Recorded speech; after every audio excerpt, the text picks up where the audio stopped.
Good morning, ladies and gentlemen. I'm Peaceman Sopazi. I'm speaking to you as an acting Chief Operations Officer of the Railway Safety Regulator in South Africa, which was established through the National Railway Safety Regulator Act number 16 of 2002 as amended. Section 20 of the National Railway Safety Regulator Act requires the Railway Safety Regulator to produce a report on the state of safety within the South African railways environment. I am therefore, on behalf of the acting CEO of the Railway Safety Regulator and the entire organization which he leads, which, ladies and gentlemen, is an organization which operates as an agency of the Department of Transport in the Republic of South Africa. So in line with the stated legislation that guides the RSR business, today I'm on this virtual platform to welcome all of you, ladies and gentlemen, our esteemed stakeholders and people who are interested and affected by the railway industry. I'm also aware that you have now joined this session in which the RSR, as part of its commitment to enhance its engagement with all railway operators in South Africa, will therefore be presenting a state of safety report of the 2022-23 financial year. As it has now become our tradition, we hope that once again, this report will provide you with a unique opportunity to engage the RSR on its content, and that we shall collectively and amicably figure out a way forward in our quest to improve rail safety in South Africa and in places and areas where the South African railway system interfaces with our neighboring countries. So with this brief introduction, ladies and gentlemen, I want to introduce colleagues of the Railway Safety Regulator who are with me today from the Safety Management Department, which is led by Mr. Khomari, Mr. Freddy Khomari, and Mr.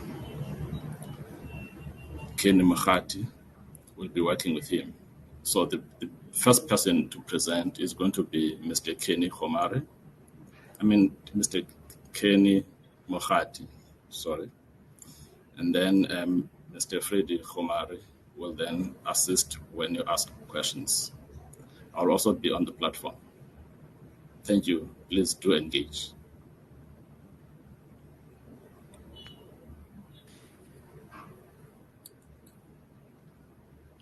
Good morning. Thank you, Doc, for the presentation, for the introduction. My name is Kenny Mokhati. I'm the Senior Manager of Occurrence Reporting within the RSR.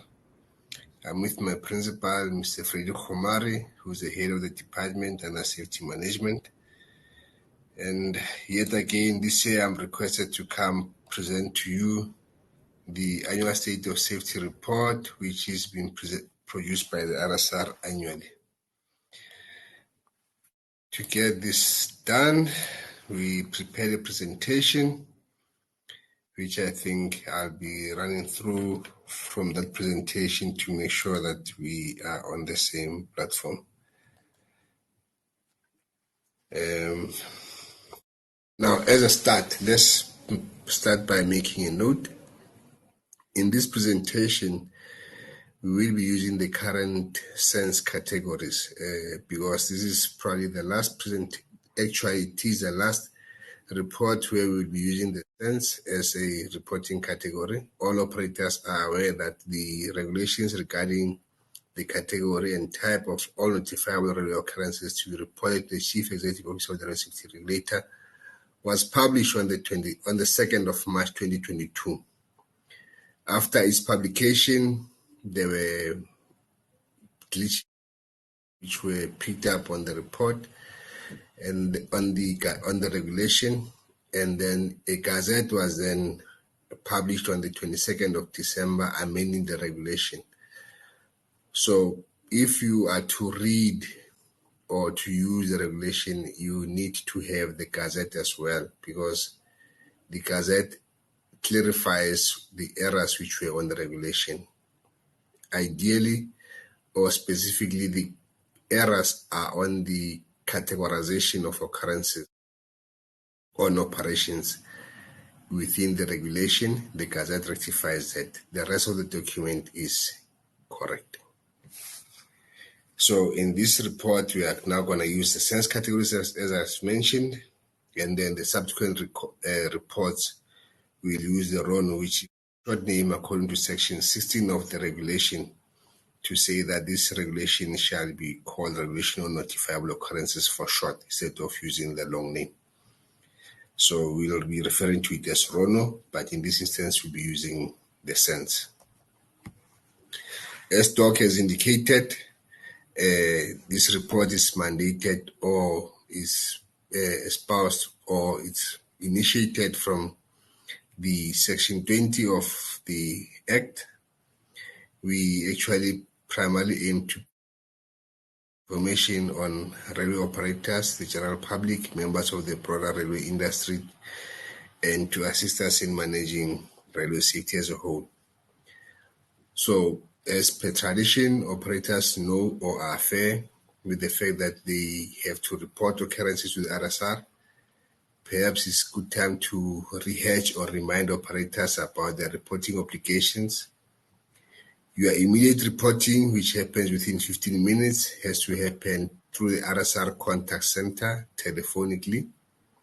Your dailies have to be submitted to the RSR by 11 o'clock the next day, covering the 24-hour period, starting from 12 midnight to 1 minute to 12 the following day.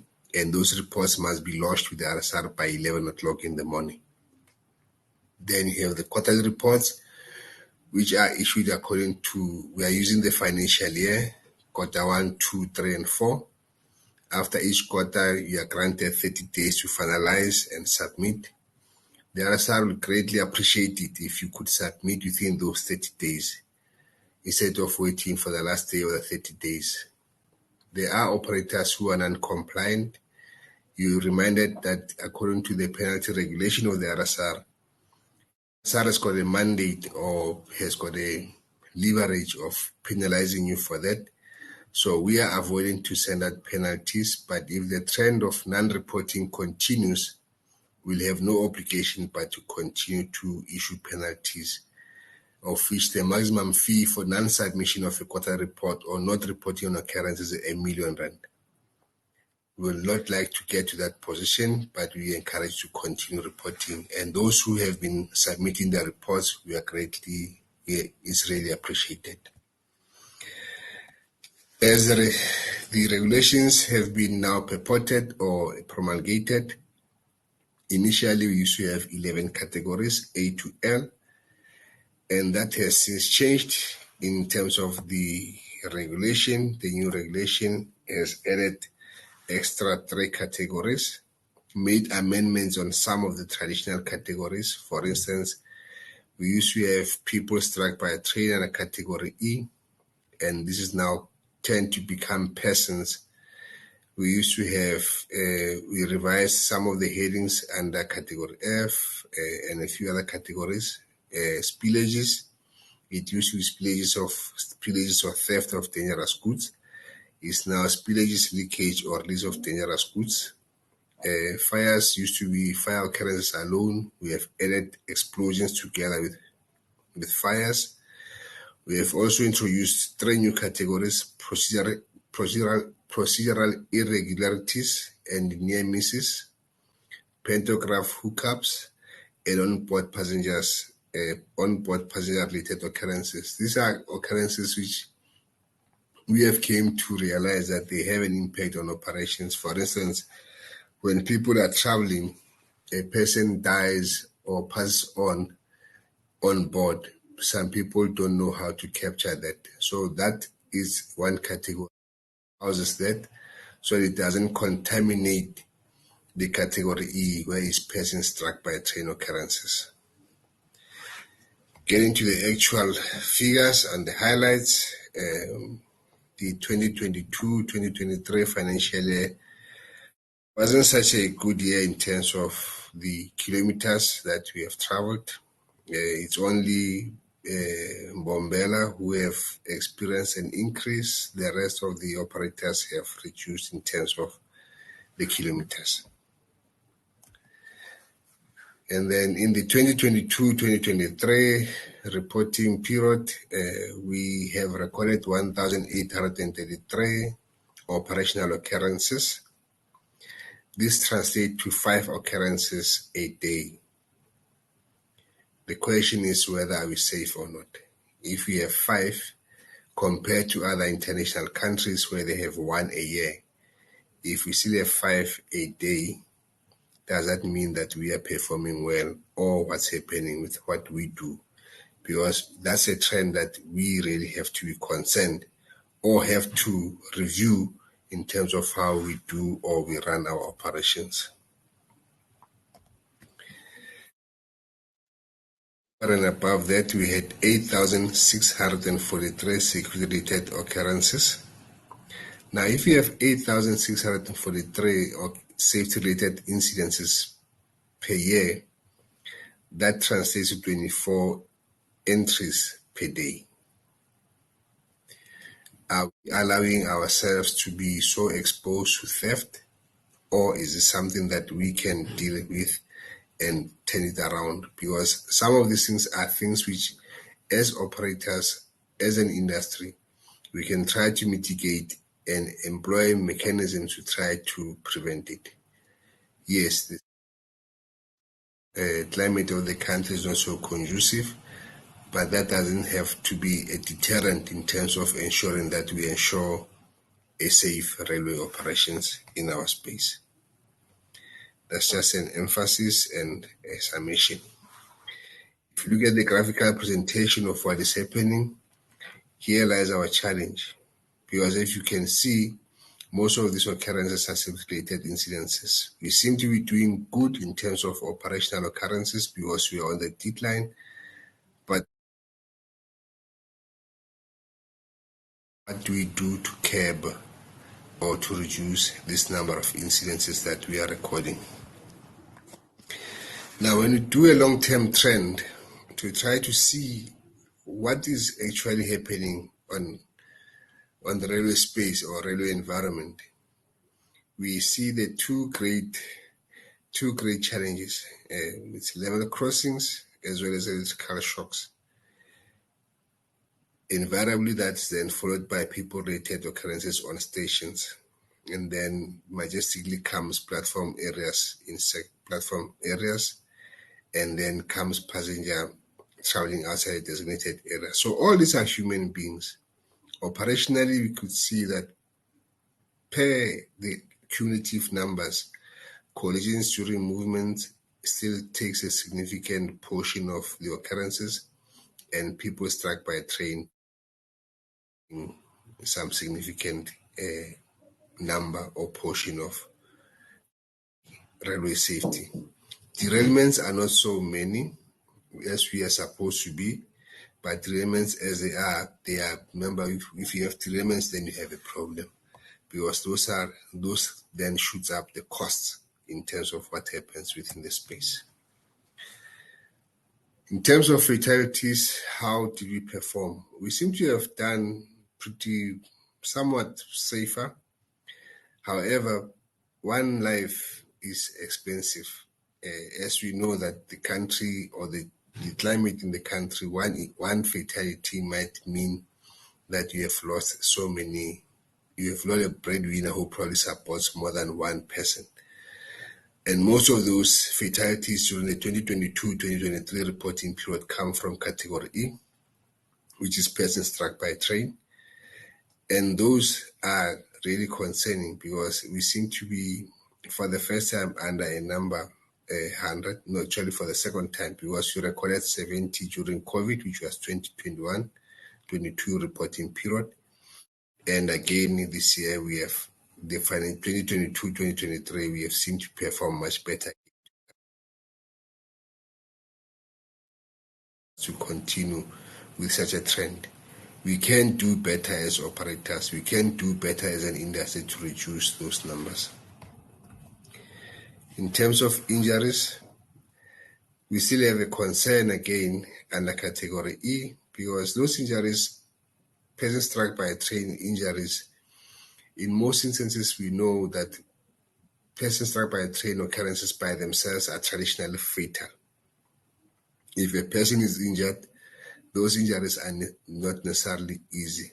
They are normally complex and difficult injuries that people have got to go through. Even the recovery period at times becomes not possible. The person remains a disabled person. Maybe it might be pointing to the social ills we have in the society. It might also be pointing to the unsafeness of the network, how open it, because of its open nature. It might point to a number of things, but let's be considerate in terms of how many people get injured within our space. Same as collisions, which we had 24 people getting injured during collisions. Do we need collisions? Are we operating safely? Are our signaling systems working precisely as expected to? What causes the collisions? Because collisions on the running line will mostly be caused by some operational irregularities, which we are aware if we are supposed to employ the safety culture. We are aware on how to mitigate them. We are aware on how to react on them. Some of these concerns are concerns which the RSR doesn't take lightly. These are concerns which, as operators jointly or as an industry as a whole, we can actually do better to mitigate or reduce these numbers. Remember, the mission is to get to zero occurrences. Interesting enough is that when you go per province, you see which province contributes more of the operational occurrences. We found that KwaZulu-Natal is actually the highest. And for a change, or for the first time, Mpumalanga takes the second position, then follows by Gauteng. So are these precincts so difficult to manage? It doesn't necessarily mean that because they are on the outskirts, then there are no occurrences. But we can do something much better to mitigate or reduce these occurrences. If we put ourselves and apply ourselves and our minds properly and adhere to the rules and the regulations and the standards as proposed or presented by the RSR, as well as those that you as an operator produces to try and ensure that you operate safely, in my view, we would actually reduce all these occurrences to almost a zero and ensure that we have a pure, safe operation. It might be impossible because of a number of issues, but it's always good to give it a try to make sure that we get to do these railway operations in a safe and a good manner. Now, when you take the top 5 categories which are monitored constantly, not only by the RSR, but we use them as a radar to see how we are performing, we still find that derailments on the running line took the lead in the 2014 period. These were followed by people struck by trains, interfaces, which is platform train interchange. So if we could get a zero on platforms, that would be encouraging, because these are people where we have a close contact with these people. We can talk to them, we can guide them. So let's try to make intervention mechanisms which can ensure that we reduce those numbers. Similar to derailments. Derailments in most instances point to, are we maintaining our network? Are we putting effort to ensure that our people, or the people that are responsible for train movements, are sticking to the rules or ensuring that they operate safely? Because 120, honestly speaking, for a national figure, is quite a serious issue that we need to consider.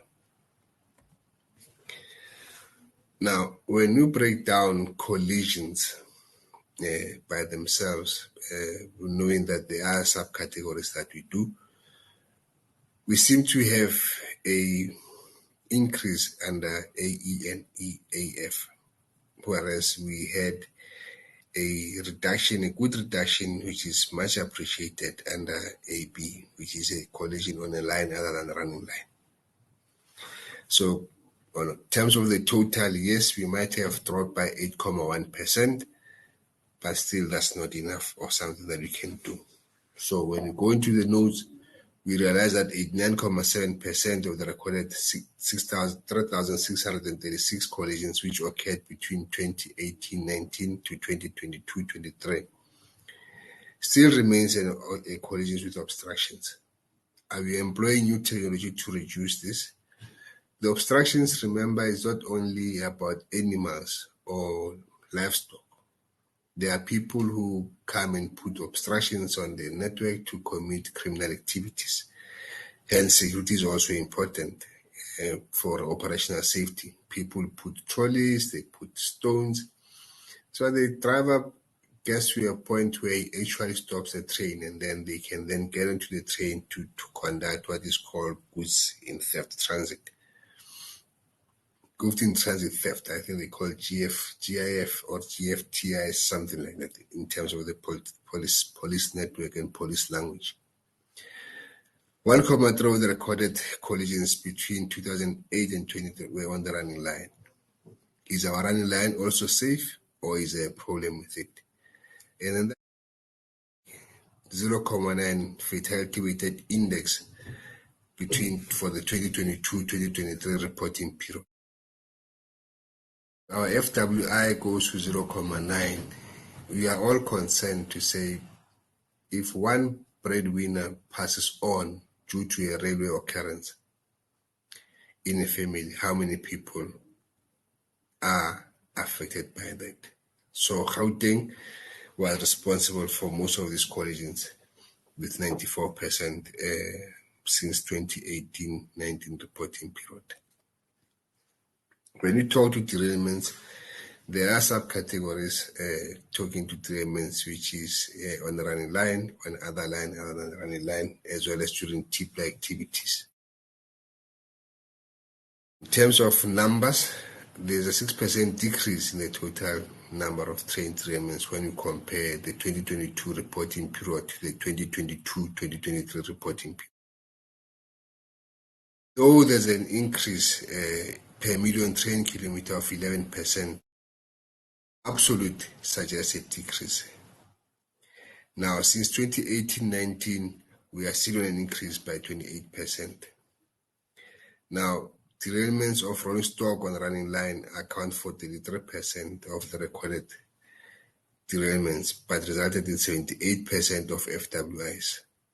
Now, if we take 25% of the entire FWI figure recorded, it relatively points to the fact that we might not be safe in how we operate, because derailment is something that we as an industry have got the potential or the capabilities or the tools to mitigate, if not eradicate all this, because we have the skill, the know-how, the technical know-how in the overall to ensure that we can actually deal with such derailments.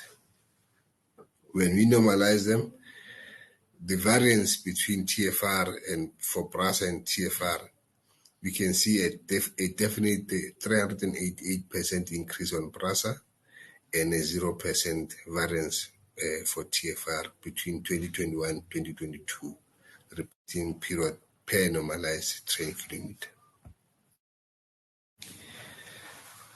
The nightmare.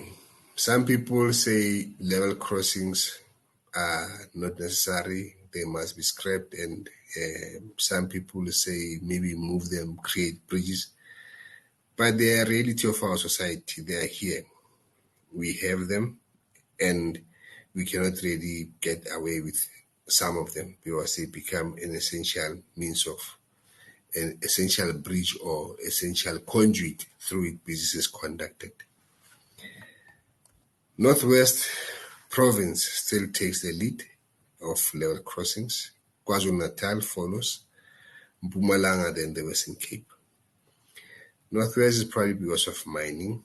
KwaZulu-Natal probably because of the business apart from mining is the agricultural component, same as in Mpumalanga. Western Cape, the grapevines.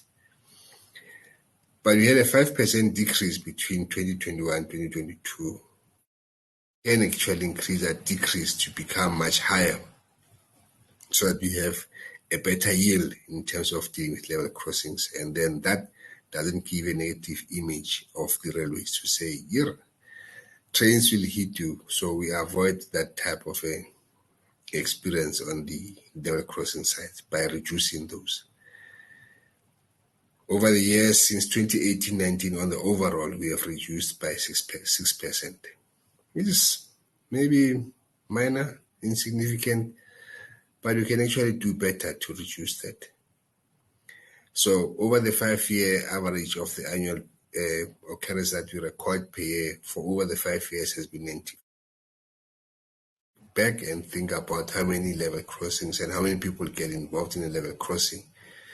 A standard sedan takes about 5 people. How many of those people got survived or got injured or were fatally injured if you record 94 occurrences? So since 2019-20, we have reduced the per million train kilometers, we have reduced it by 1.8%.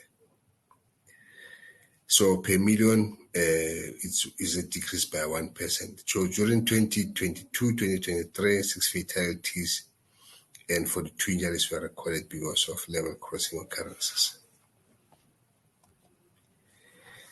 Graphically, if we have got to put that, there's an error here. This is 69, 41 injuries, 4 fatalities, 6.2 FWI, and 69 occurrences.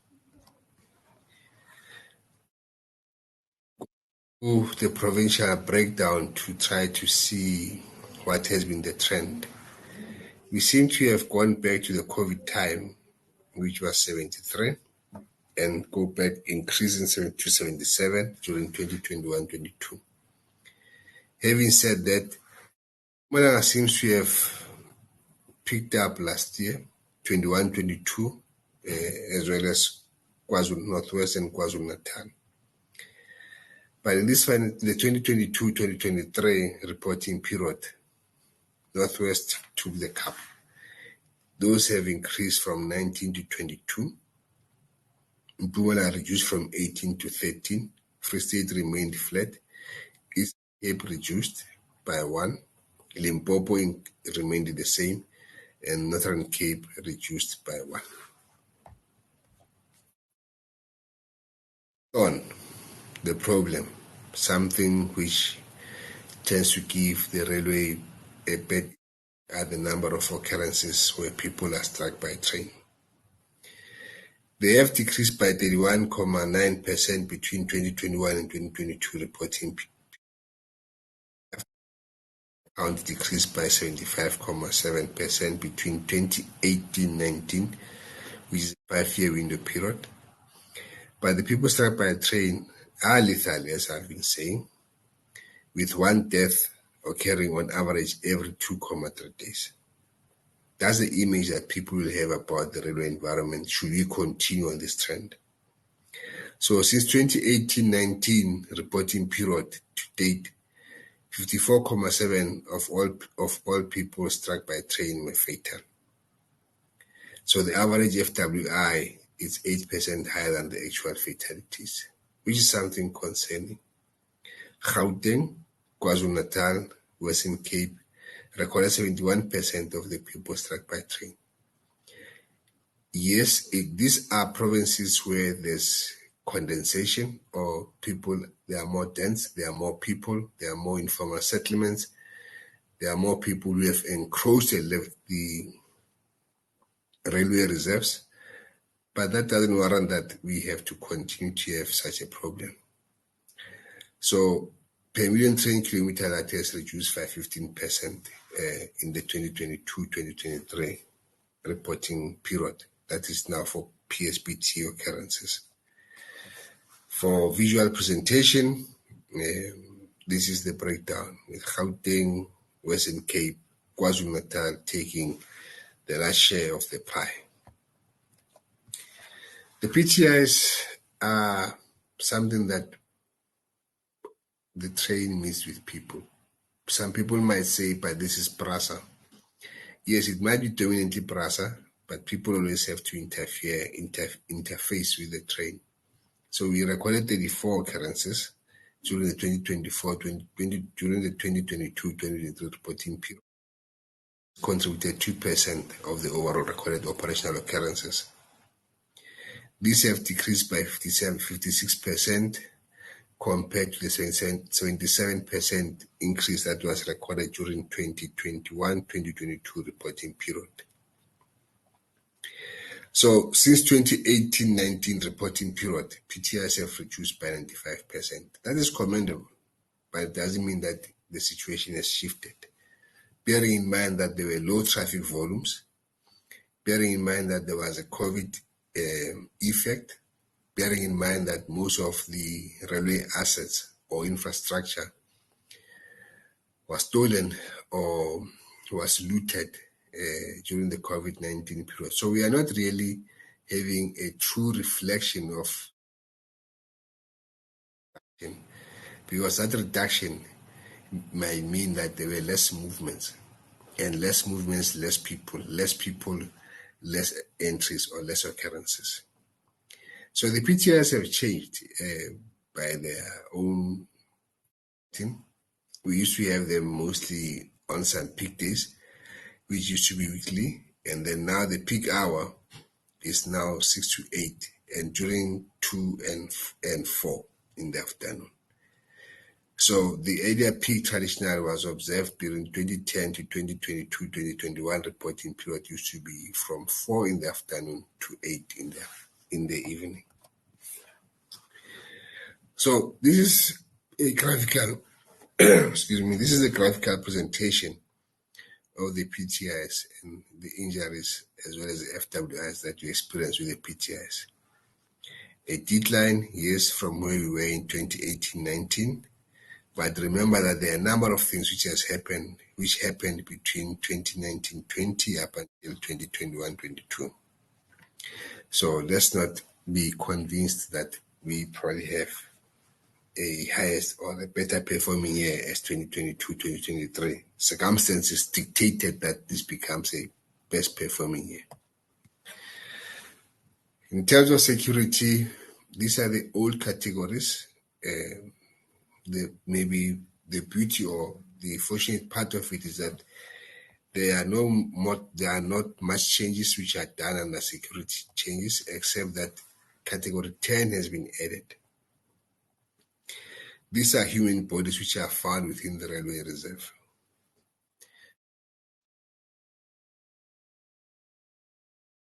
Dump them on the railway network with the hope that the train will run them over. People kill people somewhere, come dump them on the railway reserve to destroy evidence. The reasons thereof are numerous, but the issue is, once this happens, it then contaminates category E, which is persons struck by train occurrences.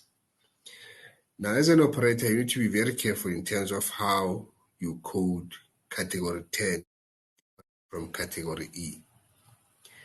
Therefore, it's important that when you attend the sessions which you normally run, we will then give you a better explanation, a better understanding as to how you actually make sure that you differentiate the two categories and make sure that you don't wrongly code occurrences from the one category to the other.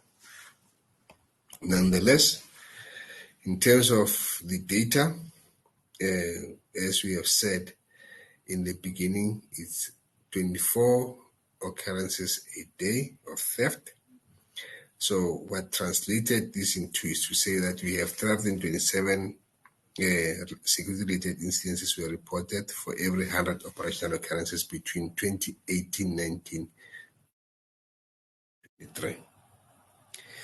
SEPS data, which is a responsible or custodian of the security statistics, in the country have indicated that cable theft entries that they've recorded was 1,254. Theft of infrastructure incidences was 304. Theft other was 332. Theft other is a category used in the SEPs, which captures occurrences which are theft related, but don't necessarily have a clear distinction between theft and vandalism. So some of these 332 incidences might include malicious damage to property, of which the RSR data, the 332 incidences were malicious damage to property during the 2022-2023. So the theft other of SEPs should not be confused with the malicious damage occurrences which were reported to the RSR by operators as clear malicious damage occurrences. So according to the SEPs, we had a reduction in terms of illegal crossing of railways of 28.57 during the 2022 reporting period. People wandering or crossing railway lines expose our train drivers to trauma because they are likely to be struck by trains. They are likely to also be there to actually commit criminal activities. So illegally being in the network is something that we as operators or as an industry need to reinforce and ensure that we don't have illegal people or unauthorized persons within the network in order for us to realize the benefit of safety or safety to experience safe translations on the network. When you come to the highlights of the security-related incidences, you have theft, you have malicious damage to property, you have theft on operational safety, then you have train kidnapping, you have industrial actions, then you have personal safety on trains, then you have personal safety on stations, and then you have safety outside the platform station area. Now, if you look at these variations, 8,643 occurrences, security-related incidences were reported for 2022-2023 reporting period. From 2018-19, it was 12% increase. From 2019-20, it was 7% decline. 2020-21, it was a 14% decline. So between 2020 and 21, 2022 is a 14% increase, which is more concerning. When you look in terms of PRASA alone, in terms of security-related incidences, those numbers are not encouraging. Because the total number of entries that PRASA security recorded is 823, and then per million train kilometer is 348. That's a big number. If PRASA becomes dysfunctional, how are the people going to commute between provinces? Are we intentionally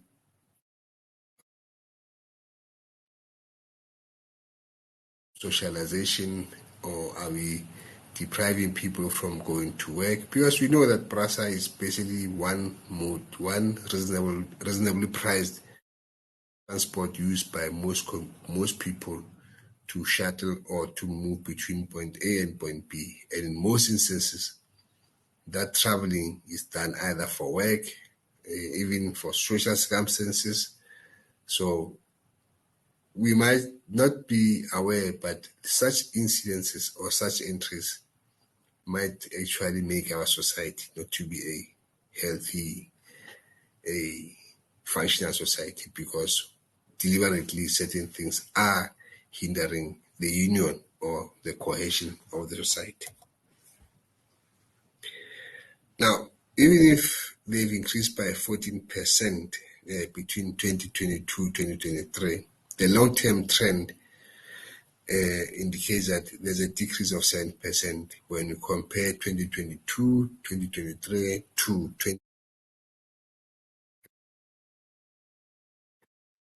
2023 reporting period. 97% of these incidences were theft and vandalism.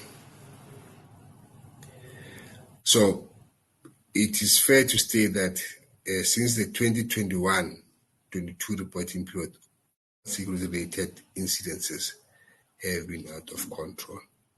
Because we must be mindful that some of these entries, people, when they make entry, make one entry as an reportable entry.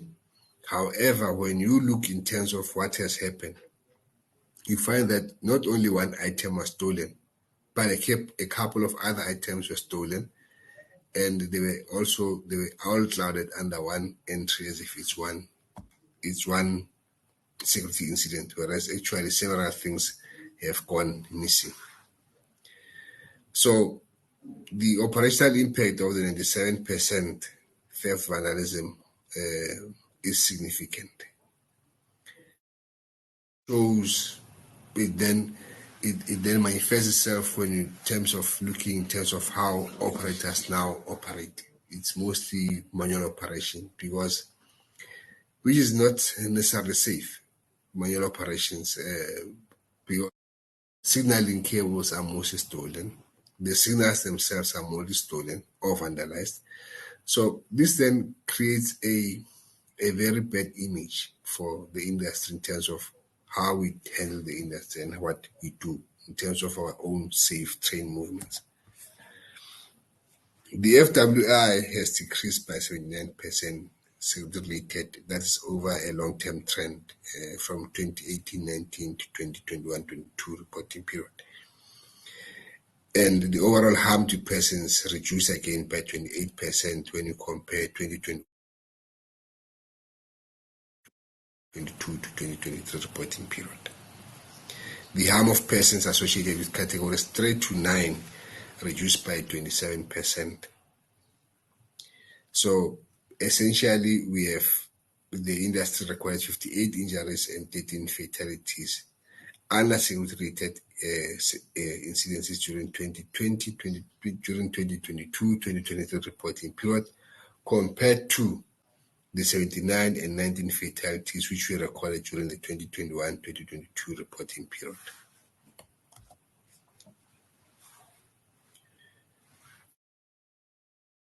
Then there's a duplicate here. Graphically, this is the spread. Theft of assets takes a larger share of related incidences. Malicious damage to property takes also a bigger share. Those are the categories that the RSR monitors closely, and as a result, there are interventions in terms of permits that we have issued, and that class A, B, C, and temporal. Most of these permits were issued under category, and these were spread according from Gauteng, KwaZulu-Natal, Mpumalanga, Western Cape, Eastern Cape, Northern Cape, with a total of 54. That's a cycle. In terms of the annual safety improvement plans which were assessed, a total of 118 were done, of which they fall under different categories, category A, B, and C, with a grand total of 118. The RSR conducted 249 SMS audits through its regional offices, 483 inspections.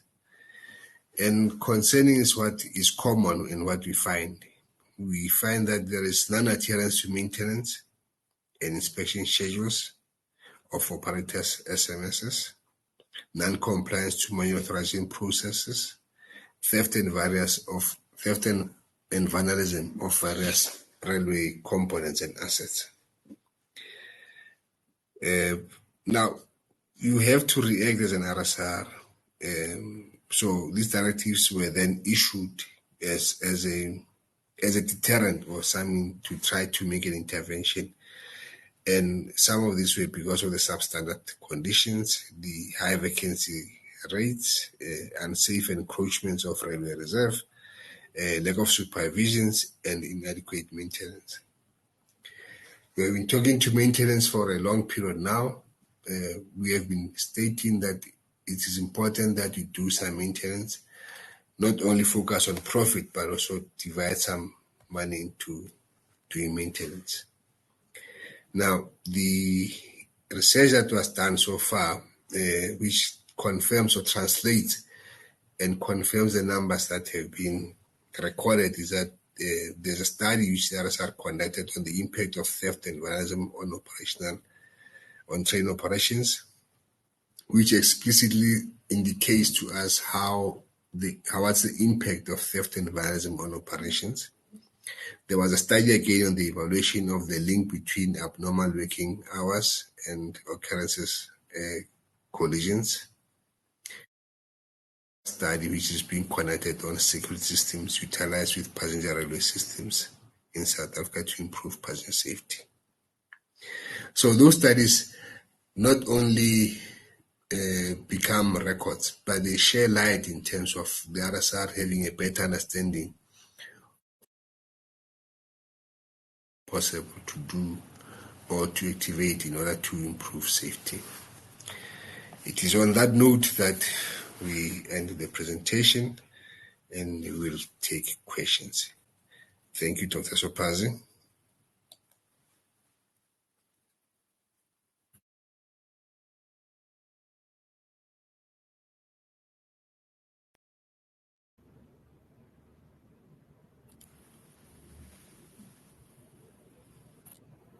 Over to you, colleagues. You can now ask questions.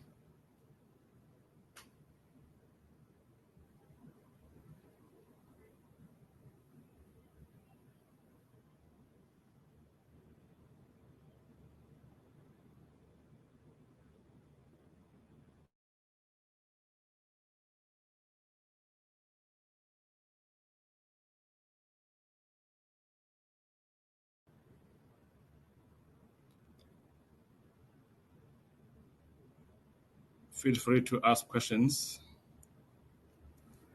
As I indicated, this report is presented here so that we interact with the content and ask questions if we have questions.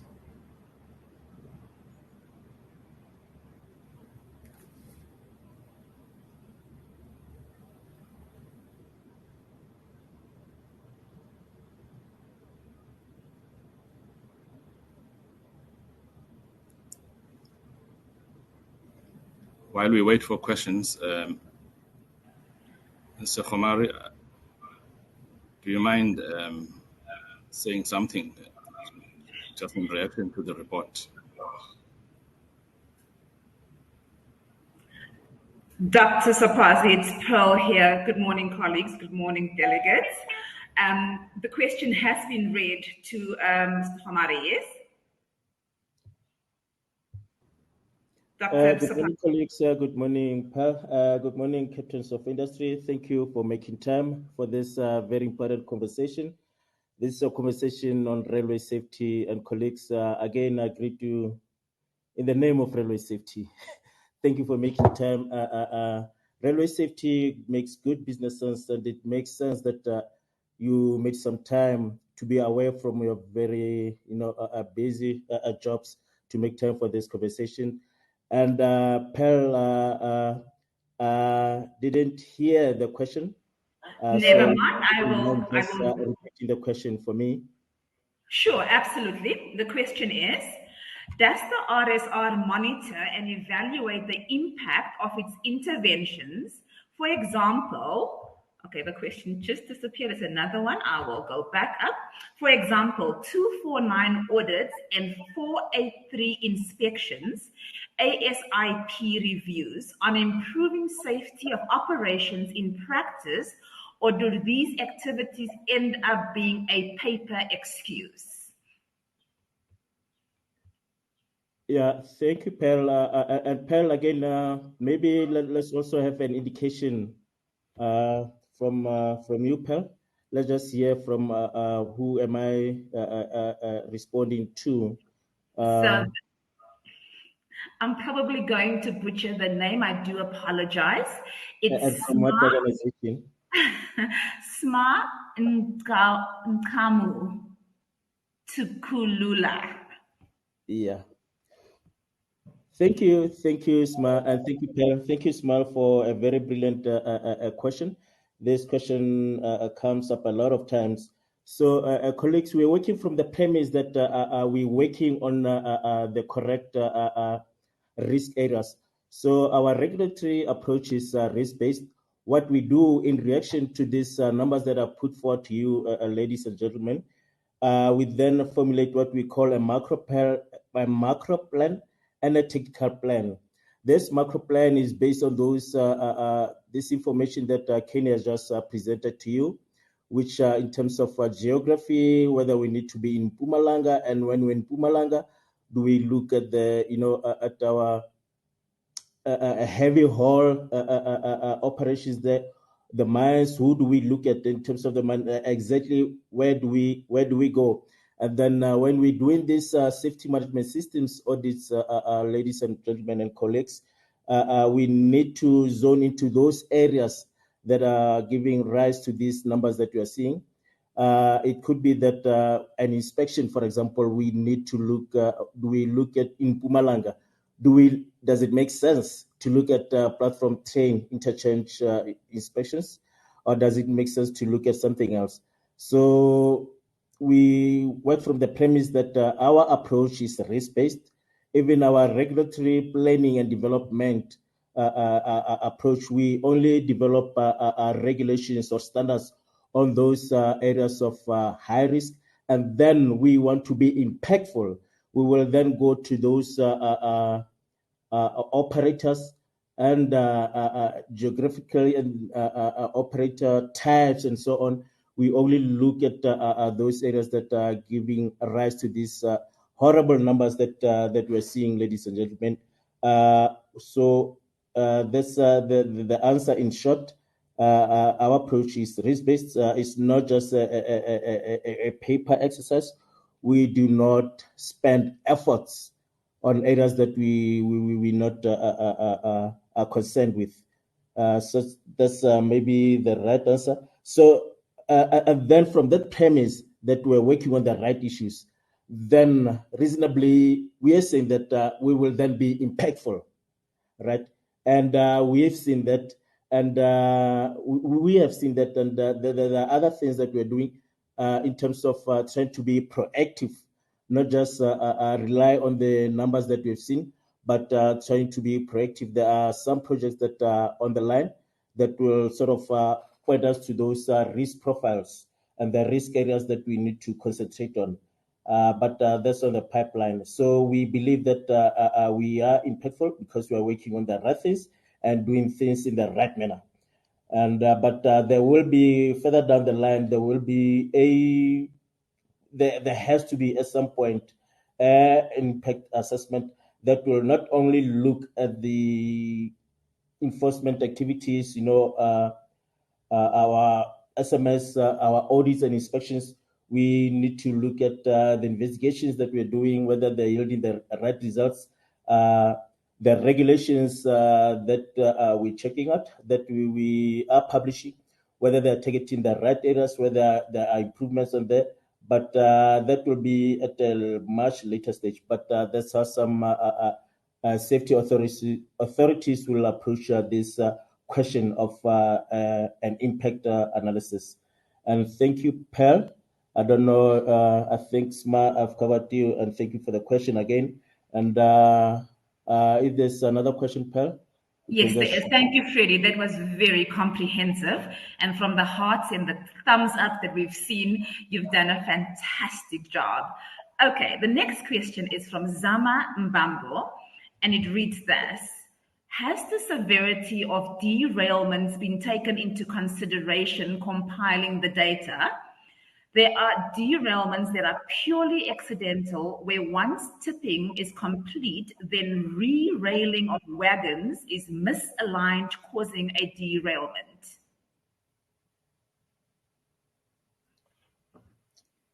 Thank you, Zama. And then, and of course, in the next round of questions, Pearl, if we can just have an indication of what organization I'm taking the question from. So the name and the name of the organization. And thank you, Zama, for the brilliant question, Zama.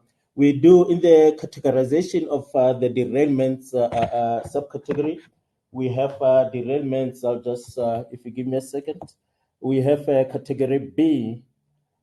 This is derailment during movement of rolling stock. But on the subcategory BA, we have derailment of rolling stock on a running line. And then BB, we have derailment of rolling stock on a line other than a running line. And then we have this category that we're referring to, which is derailment during typical activities. So all that gets taken into account. We know that they are not. We will have, for example, a wheel or even a wheel set, just that type of derailment getting off a rail and then all the way to a whole piece of rolling stock, a wagon or a locomotive if you want. Overturning, we have those kind of derailments, and then we try to categorize them in this manner: on a running line, lines other than a running line, and then during typical activities. So that's if you want, the granularity that we have taken this categorization to. But that's as far as we went. But investigations and so on, then they can tell a different story.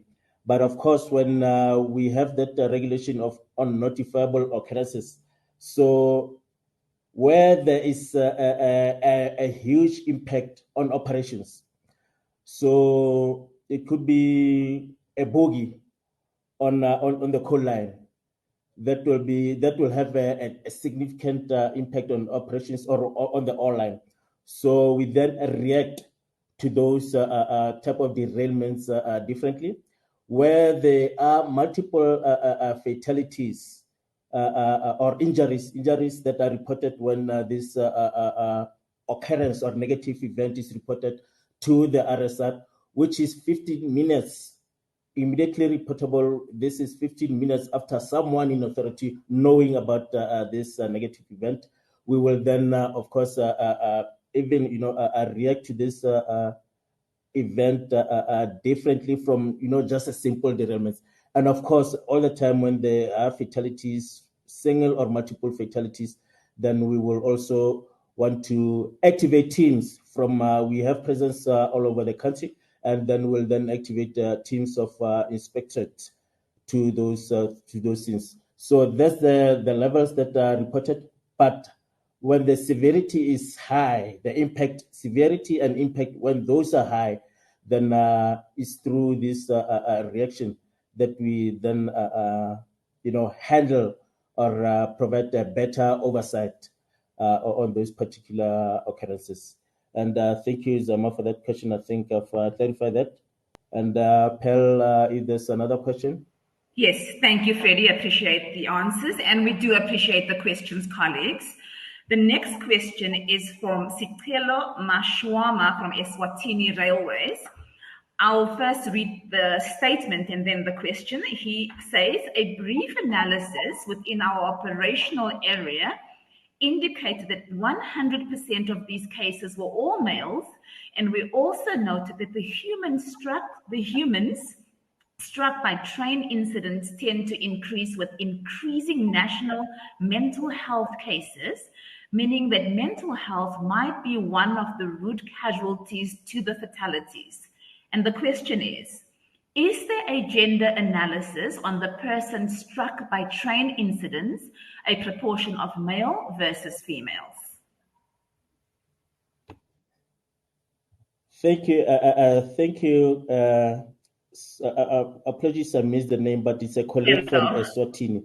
That's another brilliant question. But the short answer, unfortunately, is that we have the data, but we have not done the analysis. We have the data, and that's a very interesting area of research.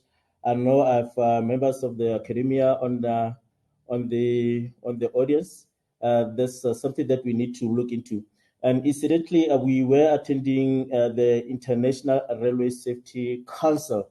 This is one of the areas where, or the research topics that were presented at the council, or maybe let's just say the conference, earlier on this year, which we hosted with our international colleagues, where it was they delved a lot into this area, where they did males for some reasons.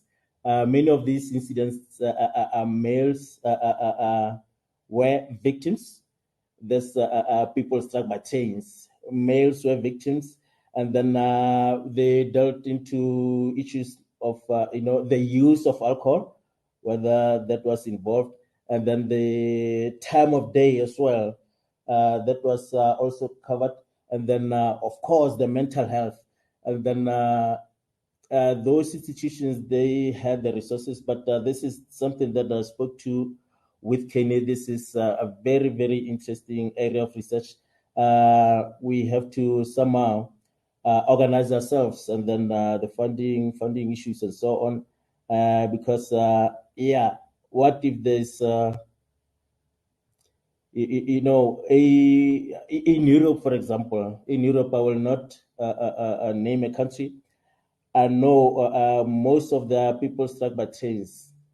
It's just really a reflection of what's happening in that particular society, and your income levels, they will come through as well. Mental health, it will come through, and people just find it easier to, unfortunately, end their lives in that manner. There's a particular area in Europe and a town in Europe where this was found to be the case. So societal issues as well. We are not an island, colleagues, captains of industry. We are not an island in South Africa. So those societal issues, depressions, and so societal issues, we are not, like I said, an island. They will present themselves in one way, in one form or the other, into our railway environment. And that is, like I said, that was experienced to be the case elsewhere in the world. I don't think that will be any different. And again, thank you for the question. Fantastic, thank you, Freddie. The next comment or question, I don't know if it's just an imploration to RSR and SAPS, from Gloria Lebogang Modisane, who's the head of safety for Transnet Engineering. She says, due to continuous loss of life, can't RSR, SAPS, and rail operations join hands and do awareness in different communities where rail operations are located, especially informal settlements, and expose level crossing like Dr. Ramoroka near Rustenburg? If you can comment on that, please, Freddie. Yeah, I will do that. I will attempt. I wish I had my colleagues from communications on the platform. So we do run safety awareness campaigns, and this is done, of course, in collaboration with our road authorities, the SAPS, operators, and all the stakeholders that are impacted or affected. We do conduct those safety awareness campaigns. And interesting that you mentioned the Dr. Moroka level crossing Memudisane. That's insightful. So, like I said before, all these initiatives and all that we're doing in the RSR is risk-based. So what happens we shake hands with our media and communications colleagues, we point them to those areas where there are these level crossing risks, just as an example. And they actually do a brilliant job around that, where they would you start by working on the right things. It's a level crossing in Rustenburg or in the Northwest.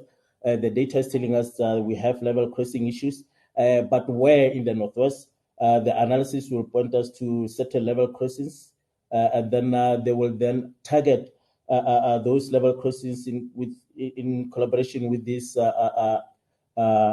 stakeholders.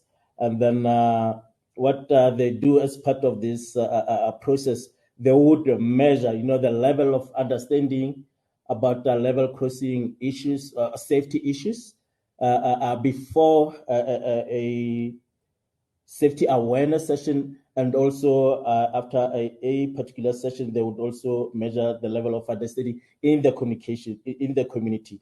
So in short, in summary, we do partner with the relevant stakeholders.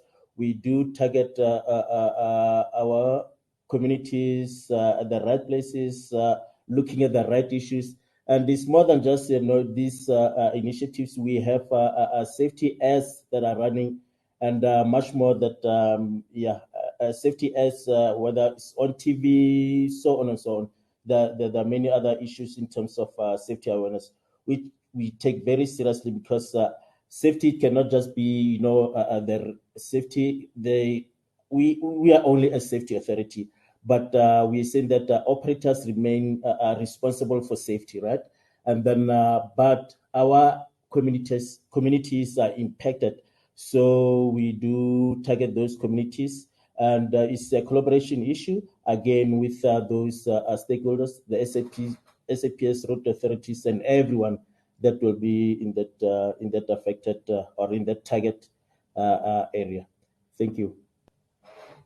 Thank you, Freddie. We have a question from Mr. Barrington Ndlovu from Pandral, and he's asking, how does RSR influence the design of components in relation to vandalism in relation to the infrastructure?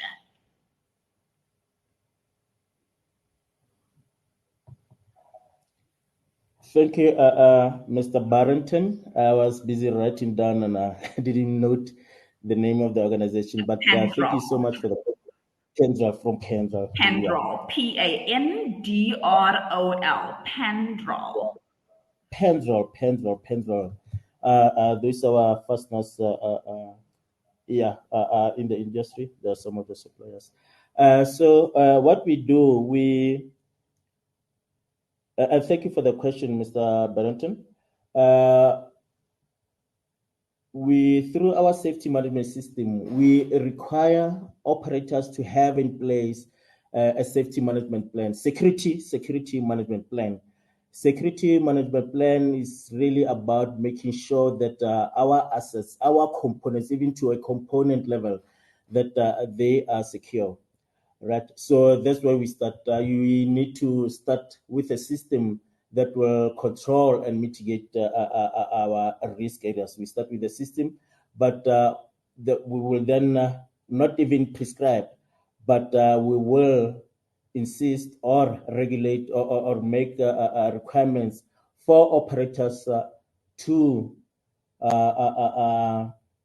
make use of, we use the term, vandal-proof items or components that are not easily vandalized, that cannot just be easily taken away from the system.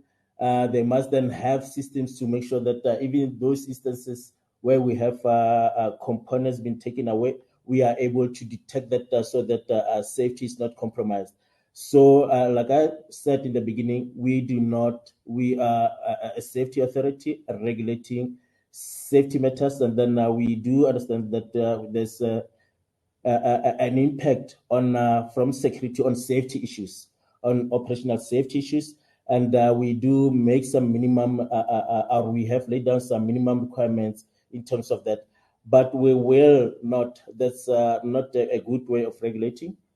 We will not prescribe in detail what operators have to have on the ground in terms of the specifications on components and so on. We will not prescribe that, because otherwise we will not be playing our oversight role. We do, however, prescribe that vandal-proof components up to a subsistence level be used, right? And then the risk assessments must be carried out to inform what needs to be in place, what levels of security and safety should be in place. But we do not prescribe, we do not specify to that component level the types of components that must be used. Like otherwise, we wouldn't be playing our role. We would be players then in this railway safety game. Can I put it that way? Thank you. Role of safety. I like that. Thank you, Freddie. We have a two-part question from Conrad Libber who is from Rail Ops Superintendent.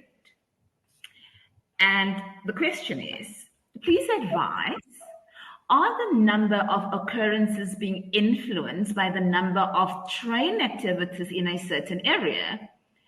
Can it then be that an area with lesser rail activity can have a higher occurrence rate in relation with those areas' rail activities? Yeah, most definitely. And thank you, Mr. Conrad Leber. Thank you for the question, Kenny, and I will allow you an opportunity to end your lunch on this particular issue. This is this question, but an approach, and it is an approach. We call it normalization. We need to look at what I refer to as operational intensity.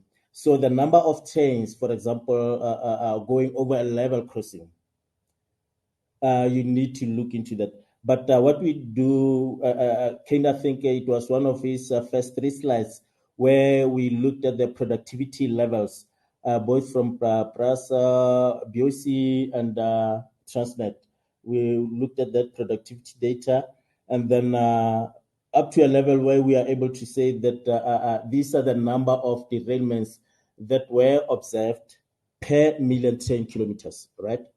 So you want to be able to say that for a example, in 100 kilometers, how many, when I travel for 100 kilometers between here and Rustenburg, how many derailments do I then suffer in that 100 kilometers?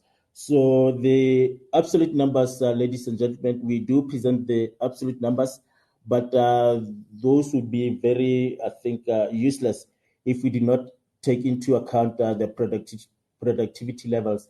Even in stating our percentage improvements and so on, we do take pains to say that in absolute numbers, these are the figures, whether it's improvement or declines, these are the figures. And then we go to these normalized values where we state a number of negative events per kilometers traveled.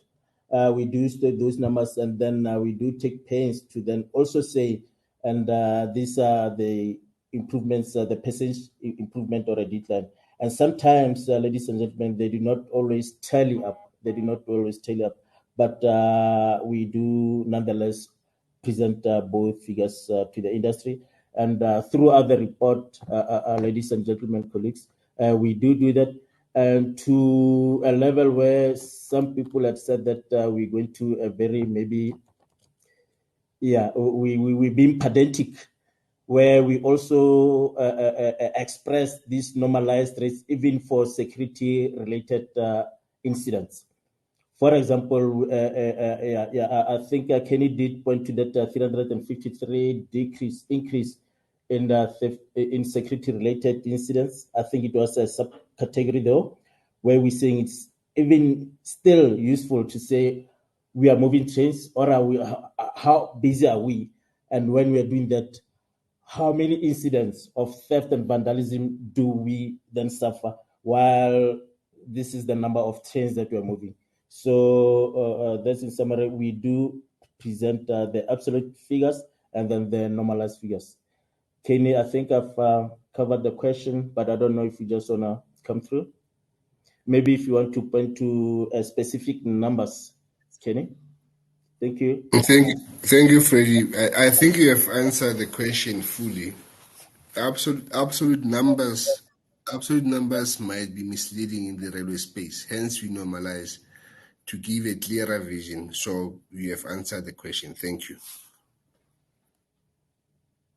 Thank you so much.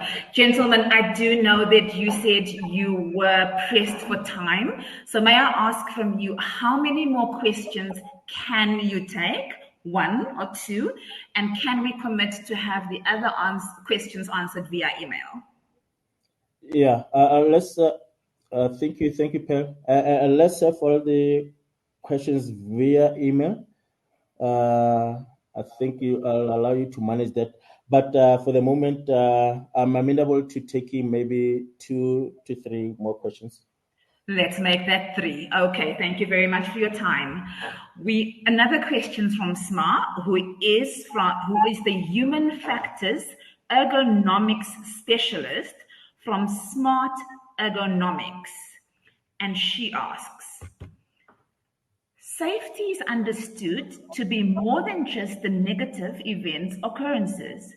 Is there a plan to make future SOS reports a more representative picture of safety by representation of safety by incorporating both leading and lagging indicators in operators' ability to implement SMS requirements in daily operations?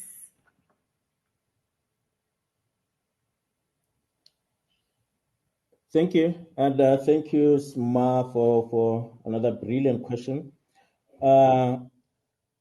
There's a colleague of us, a leader in the industry, ladies and gentlemen. You might have seen some of his slides where he's saying that just because you do not have occurrences, it doesn't mean that you are operating a safe railway, and that's actually very dangerous because there could be a very big mishap about to happen. So safety is not just about safety is about the systems that you have in place to mitigate risks that you have identified. It's not about what's seen on the surface. But Sma, you're absolutely correct. Hence, I mentioned earlier on these other efforts that we're trying to put in place to be able to, because it's all about risk, to manage to identify these risks, manage them, only issue safety permits to operators who would have demonstrated to us that they have identified the risks and are managing them, and where there are issues in terms of what they are able to see in terms of occurrences. We have improvement plans as well, improvement plans to manage those risk areas in a better manner, and then to ultimately drive those negative events down. So yeah, that's sort of the short answer for that. I hope I captured that correctly. Well, there was a heart there, so I assume that was answered correctly. The next question then would be from, I apologize if I butcher the name, Ndivuho Neluheni. We do not have a company name yet, but after the question, perhaps I can give you the company name. And the question is, rail is one of the sustainable modes of transport. Rail stations constitute parts of urban space, should be livable, attractive, and secure. Any plans by the organization to improve station surroundings? For an example, integrating transport with land users. An example as Thinking Beyond the Station project in the UK. Thank you. Yeah, thank you for the question, Ndi. Thank you for the question. I will attempt a response to the question, but the right organization really is pressure for that. But you're absolutely correct. Stations, the station precinct, actually, it forms part. Yeah. It should be the station design, the station precinct, that should be taken into account how it should look, the people that it serves, the community that it's sitting in, and then there would need to be amenities, and then Prasa and Prasa Crest, I know that they're doing work around that, but really I'm not in a position to answer that fully. What we are concerned with is the design of the station precinct for its impact on safety.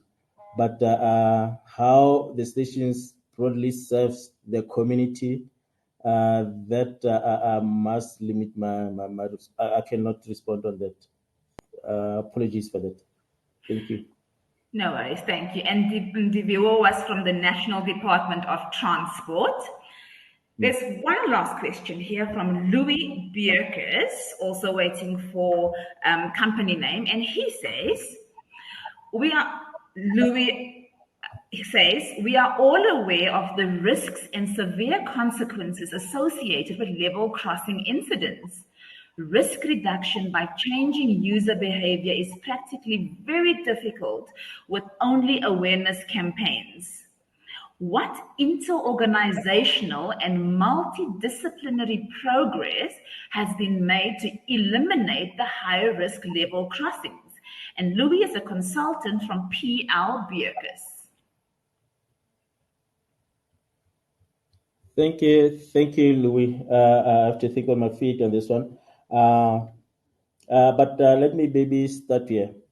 We're talking about user behavior, and the premise of my response is that we're talking to road user behavior. That's now our car drivers, and we need to be honest with ourselves, colleagues. Us not respecting the rules of the road. That will not change. We know that's an issue in our society. And that will not change just because I get to a level crossing. All right? That will not change. So it's really about whether we respect the laws of the country. Away from the roads, on the roads, and then on the roads, when we get to a level crossing, do we expect that to change? So hence we're talking about collaboration in this instance with the right authorities. We need to respect the rules of the road, the rules of the land everywhere, and then on the road, and then again for our interest at level crossing. But then what can we do? It's a broader societal issues that maybe psychologists will be able to respond to. But as the RSR, we have said that we should look at influencing this behavior right at even at school level. And I know the initiatives we've learned from elsewhere international. We've learned that there are initiatives at school where we make this part of the curriculum. There's a rail safety. We make this part of the curricula, and that's being looked into. And then we talk about those safety and awareness. We've spoken to those safety awareness campaigns, but rail safety, it needs to be inculcated at a very young age. That's what we need to. That's what we're doing. That's what we need to do. And then the user behavior. We're working with our partners in this space, but we need to understand that, and I cannot overstress this. Us being respectful of the laws of the road. That behavior, it will not change when I get to a level crossing. If I do not observe a red robot at a place away from a level crossing, it becomes difficult for that behavior to change when I get to a level crossing. And we need to also change our mindset, our framework. We need also to change it as well from the operator's perspective. When I talk to very responsible leaders in this space, I tell them that, look at it this way. It's not even just, a crossing the railway. It is your railway that's intruding into, people's lives. People need to cross from one side of the track to another. And some are responsible and thought leaders in this space. They look at it in that manner. And that's why then it's easier for them to come up with ideas of, rail over road issues, so on and so on. It's easier for them to then start entertaining those issues because it's a very, very difficult issue, or this behavior change issue that's very, very difficult. Like I said, it's a symptom of a broader societal behavior that happens even away from our level crossings. Thank you so much. Really, thank you so very much for handling these questions like the professional that you are, like the professional organization that RSR is. Thank you so much. I know at one time you said you were thinking on your feet, and absolutely true. There we go. So if there are any other questions that I have missed, and I do apologize to the delegates, this will then be answered via email. Kenny, Dr. Sapazi, RSR, very, very well done. Thank you for the safety report. Maybe you can just say a couple of closing words and then we're done. Thank you, Pearl. From my side, please be aware that the report is available on the RSR website. As you can access it on the RSR website under the tab on the website. Thank you. Thank you for your attendance, and thank you for understanding and confusing you, allowing us to confuse you. Have a nice day. Thank you.